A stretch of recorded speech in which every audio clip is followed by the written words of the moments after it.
Hello everyone. In this video, we will cover Marxist approach in Indian sociology by AR Desai. तो शुरुआत करने से पहले AR देसाई जी के बारे में थोड़ा जान लेते हैं। AR Desai was influenced by German philosopher Karl Marx. His theory also emphasizes on economic changes as the driving force for society। यानी कि कार्ल मार्क्स की तरह जो AR देसाई की थ्योरीज थी वो भी इकोनॉमिक चेंजेस पे ज़्यादा फोकस करती थी। उनके according changes in the economy led to the changes in the society. तो AR देसाई जी ने मार्क्सिस्ट थ्योरी को मॉडिफाई किया to analyze and understand Indian society. तो इस वीडियो में आज हम वही मॉडिफाइड मार्क्सिस्ट थ्योरी को पढ़ेंगे जो AR देसाई ने इंडियन सोसाइटीज़ के बारे में दी।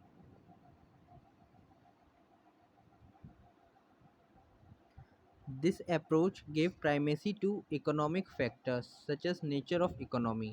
Desai analyzed changes taking place in the production system or economy throughout Indian history and categorized into three categories.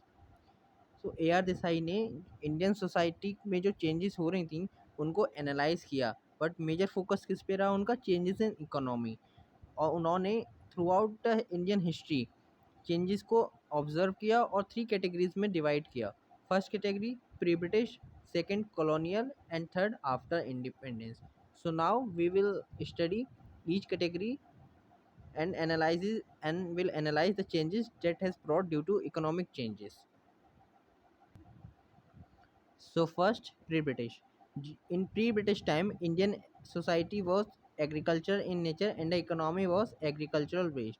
The technology was not so advanced and hence low level of technology. The society was feudal in nature. Now during colonial period में काफ़ी changes आए, जैसे कि land tenure system rural areas में British government ने introduce किया। India के जो हैंडीक्राफ्ट्स थे वो पूरी तरीके से डिस्ट्रॉयड हो गए थे, क्योंकि चीपर इंडस्ट्री प्रोडक्ट्स इंपोर्ट करते थे ब्रिटिश गवर्नमेंट, जिसके कारण इंडियन हैंडीक्राफ्ट कॉम्पिटिट नहीं कर पाते थे मार्केट में। Economic condition of Indian pageantry was versioning.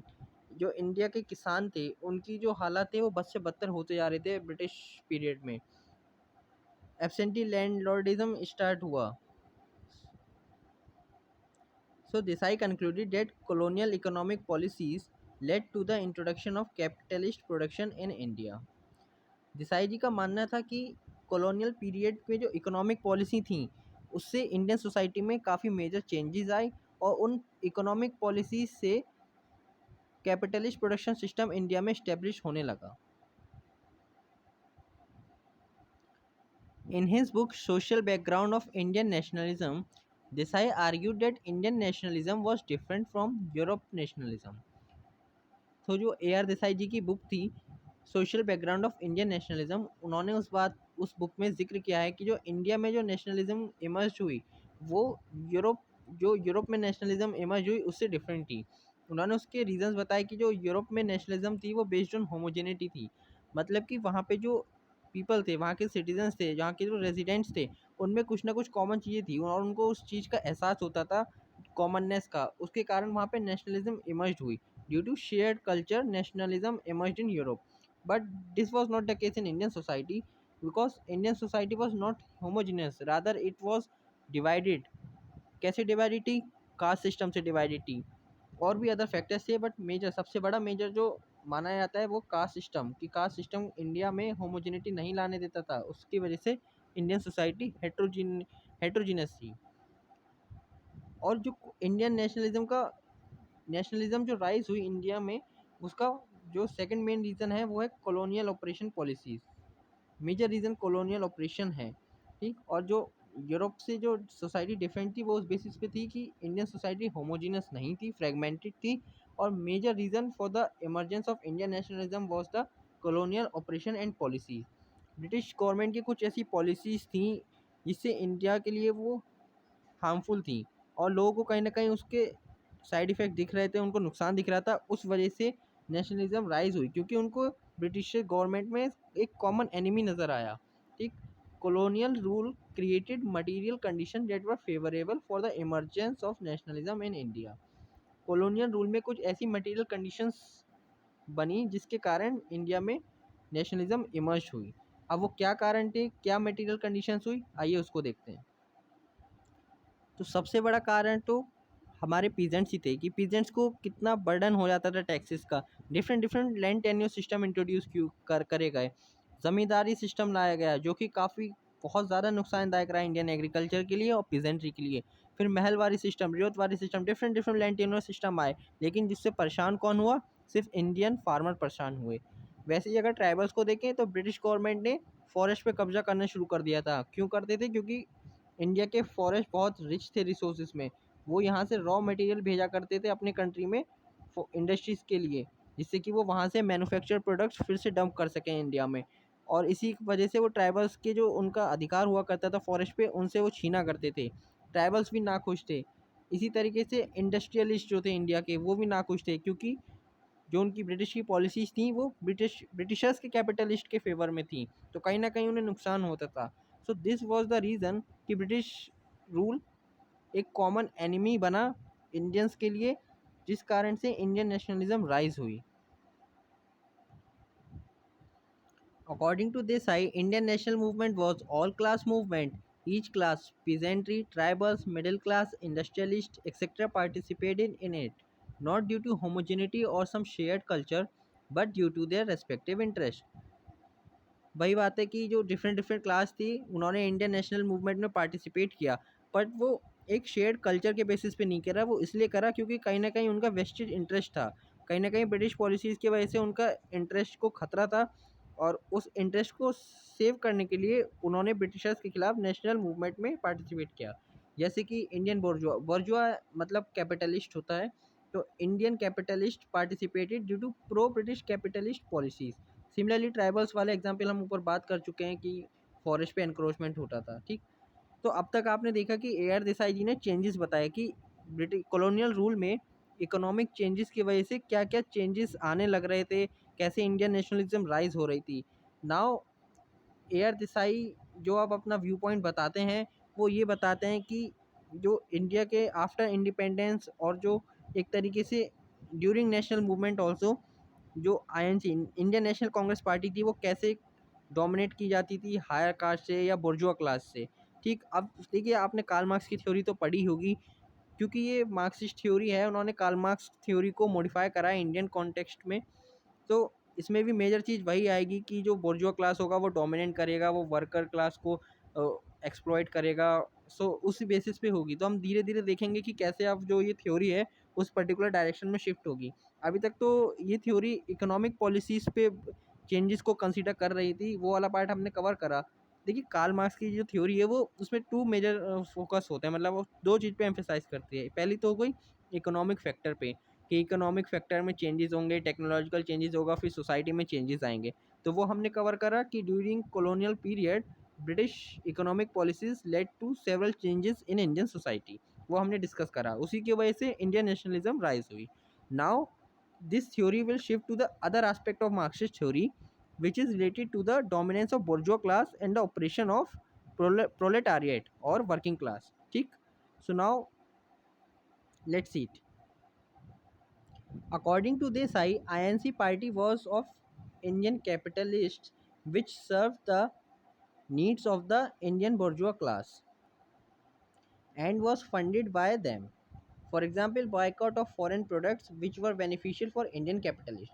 So Desai ji कहते हैं कि इंडियन नेशनल कांग्रेस जो पार्टी थी वो इंडियन कैपिटलिस्ट का इंटरेस्ट सर्व कर रही थी, क्योंकि वो इंडियन इंडस्ट्रियलिस्ट पार्टी को फंड करते थे, फंड देते थे। The INC party was funded by Indian capitalist, so that is why it was serving the needs and the interest of वर्जियर class, not the common people. Example देते, for example boycott of foreign products.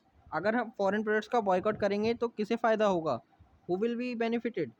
It was Indian capitalist, क्योंकि जब foreign products नहीं खरीदेंगे लोग, फिर उन्हें Indian में मैन्युफैक्चर प्रोडक्ट्स खरीदने पड़ेंगे, और अल्टीमेटली फ़ायदा किसका होगा इसमें? Indian capitalist. Now we will be dealing the changes after independence.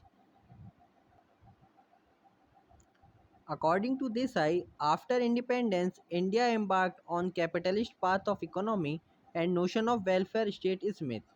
हम सब क्या पढ़ते हैं कि इंडिया इंडिपेंडेंस के बाद मिक्स्ड इकोनॉमी मॉडल फॉलो किया है और India is a welfare state. Desai ji कहते हैं कि नहीं, ऐसा नहीं। Right after the independence India followed capitalist path of economy, और जो वेलफेयर स्टेट का नोशन है वो सिर्फ एक मिथ है। This was just a lip service, it was not never in reality. आगे देखेंगे इसको एग्जाम्पल के थ्रू कि क्यों इस बेसिस क्यों क्यों ऐसा क्या है देसाई जी ने। Indian constitution is bourgeois constitution which serve interest of bourgeois class. अब देसाई जी कहते हैं कि इंडियन कॉन्स्टिट्यूशन जो है वो बोर्जुआ कॉन्स्टिट्यूशन है क्योंकि वो सिर्फ और सिर्फ बोर्जुआ क्लास का इंटरेस्ट सर्व करता है।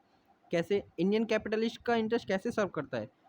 एग्जाम्पल के तौर पर Indian constitution at its commencement provided right to property as a fundamental right, but participation of workers in the management of industries is under DPSP, which were added by 42nd Constitutional Amendment Act of 1976। Desai ji कहते हैं कि Indian constitution बोर्जो constitution है क्योंकि उसमें at the time of commencement of constitution, जब संविधान लागू किया गया उस टाइम एक फंडामेंटल राइट हुआ करता था, राइट टू प्रॉपर्टी, जो कि एक तरीके से बुर्जुआ इंटरेस्ट को शो कर रहा है, उस इंटरेस्ट को सर्व कर रहा है। लेकिन participation of workers in the management of industries वो एक डीपीएसपी के अंदर है और which was added by Indira Gandhi government in 1976। So Indian constitution is bourgeois constitution।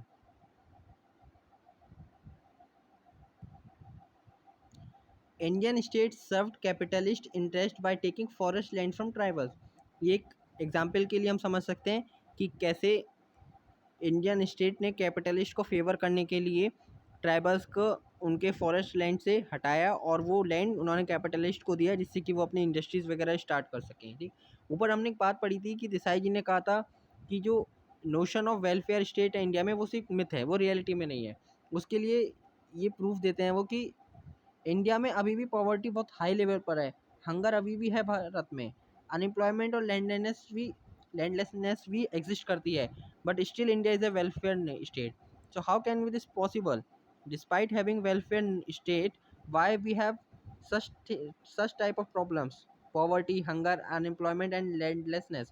Because notion of welfare state is just a myth and the Indian state favor capitalist society. Indian constitution is bourgeois constitution. Through protectionist policy Indian government prevented Indian bourgeois from foreign competition। हम सब पढ़ते हैं कि India ने independence के बाद mixed model economy का अपनाया। वो बताते हैं कि वो प्रोटेक्शनिस्ट, क्योंकि इंडिया देसाई जी कहते हैं कि ऐसा इंडियन गवर्नमेंट ने इसलिए करा, इंडियन स्टेट ने इसलिए करा क्योंकि वो इंडियन बोर्जुआ क्लास को फॉरेन स्टिफ कंपटीशन से बचाना चाहते थे। ठीक, जब इंडिया में प्रोटेक्शनिस्ट पॉलिसी है तो कैसे कोई बाहर का प्रोडक्ट इंडिया में आ सकता है? कैसे कंपटीशन होगा ही नहीं इंडियन बोर्जुआ को, तो अल्टीमेटली बेनिफिट किसे होगा? इंडियन बोर्जुआ को। ठीक, तो देसाई जी यही कहते हैं कि जो इंडियन स्टेट है वो स्टार्टिंग से ही प्रो कैपिटलिस्ट रहा है और mixed economy model, welfare notion, it is just a myth, not reality. Indian constitution does not provide for right to livelihood, right to food etcetera. अगर इंडियन कॉन्स्टिट्यूशन बोर्जुआ कॉन्स्टिट्यूशन नहीं है तो वो क्यों नहीं अपने प्रोविजंस में प्रोवाइड करता है right to livelihood, right to food? क्यों वो सिर्फ फंडामेंटल राइट्स में राइट टू प्रॉपर्टी प्रोवाइड करता था?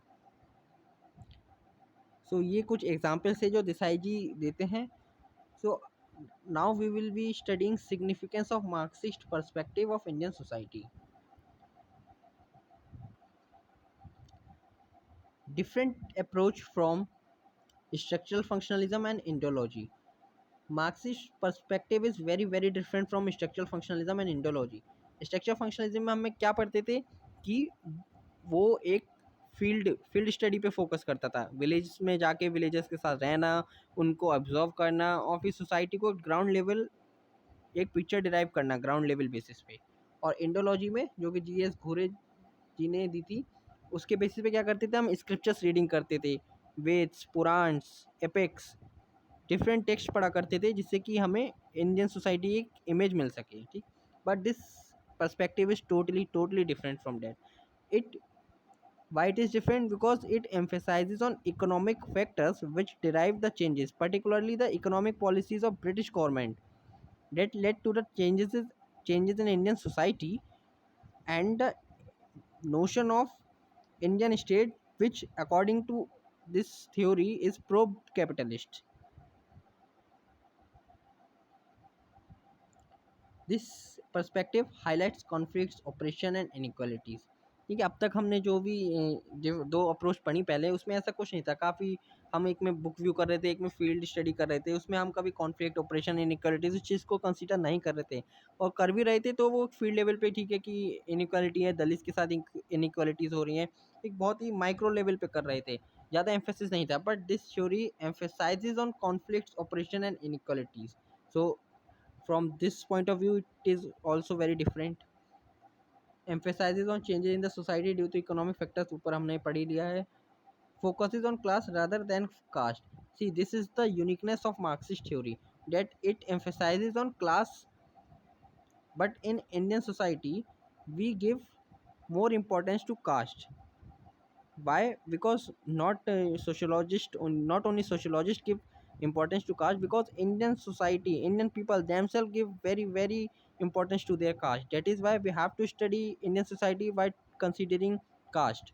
But Marxist perspective focuses on class. कैसे क्लास? एक क्लास हो गई इंडस्ट्रियलिस्ट, एक क्लास हो गई वर्किंग क्लास, प्रोलेटारिएट। ठीक, तो वो कास्ट को, अब वर्कर्स कौन हो सकते हैं? इसमें सभी कास्ट के लोग हैं। ठीक, इसमें कोई बनिया भी आ रहा है, कोई तेली भी आ रहा है, डिफरेंट डिफरेंट कास्ट के लोग आ रहे हैं। ठीक, तो इसमें कास्ट पे फोकस नहीं है, not focusing on caste but rather it focuses on class. So these are the significance of Marxist perspective on Indian sociology. काफ़ी डिफरेंट है मार्क्सिस्ट पर्सपेक्टिव बाकी दोनों अप्रोच से, इंडोलॉजी और स्ट्रक्चरल फंक्शनलिज्म से, लेकिन काफ़ी यूनिक पिक्चर देता है। इस टाइप का व्यू पॉइंट शायद हम नॉर्मली नहीं सोच पाते कि बोर्जिया कॉन्स्टिट्यूशन, नॉर्मली तो नहीं, मार्क्सिस्ट पर्सपेक्टिव भी एक तरीके से बता सकता है। तो हाँ, काफ़ी पहली बार में सुनने में थोड़ा सा काफ़ी अटपटा सा लगता है, लेकिन ठीक है, पर्सपेक्टिव है और विद प्रूफ, विद एग्जाम्पल दिया है, तो ठीक, इसको भी एकदम से इग्नोर नहीं कर सकते। ठीक, और काफ़ी हो सकता है आप लोगों को इसको अभी करने में थोड़ी दिक्कत हो सकता है समझने में आपको अभी इस अप्रोच को थोड़ी सी दिक्कत हो, लेकिन आप ध्यान से फिर वीडियो को एक बार अगर समझ नहीं आए तो दूसरी बार देखिएगा, समझ में आएगी। पहली बार में हो सकता है डिफ़िकल्टी हो, लेकिन समझ में आई भी। काफ़ी यूनिक पर्सपेक्टिव है ये, और इंटरेस्टिंग भी है, क्योंकि एक पूरा ही एक तरीके से डिफरेंट पॉइंट ऑफ व्यू देता है ये, तो जाहिर सी बात है इंटरेस्ट तो आएगा। तो आप प्लीज़ इस चीज़ पे ध्यान देना कि अगर समझ में नहीं आए तो एक बार कोशिश करिएगा दोबारा समझने की। बाकी let's see in next video. Thank you.